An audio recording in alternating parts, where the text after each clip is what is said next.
right now we have an experience of God's kingdom. The kingdom of God is in one sense already. And you get this especially when you look at Jesus' words in the Gospels. He came to bring his kingdom to earth. He's setting up his kingdom.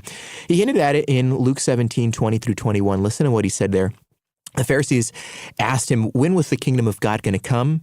And he answered, the kingdom of God is not coming in ways that can be observed, nor will they say, look, here it is, or there. For behold, the kingdom of God is in your midst. Or you think about another place like in Matthew 12:28.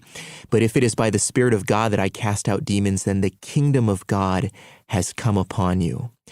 Hey, think about it. When Jesus was on earth, forgiving sins, healing people, preaching the gospel, he was bringing the kingdom. I mean, this was the power and the presence of the kingdom right there in the midst of the people.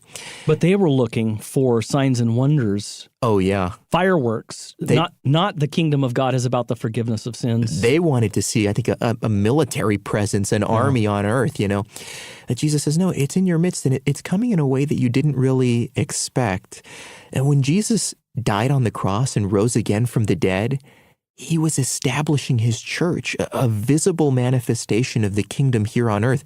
And in fact, in places like Hebrews chapter 6, it talks about how the powers of the age to come, the fullness of God's kingdom, are already breaking in upon us on this present evil age through preaching and teaching and the ordinances that Jesus left for the church. And so in that sense, we would want to say that the kingdom is here. But you know what? There's still a future reality to the kingdom.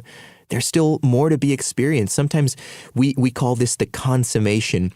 And it's really described at the end of the book of Revelation when God wipes away every tear and we're worshiping together in the new heavens and the new earth. It's when those descriptions that the prophets talk about, we're at this heavenly banquet. It's when those passages are finally fully fulfilled. But you have a taste of that right now. Every time you gather together with other believers in church, when you gather around the word preached, when you take the Lord's Supper, that's a foretaste of the heavenly banquet.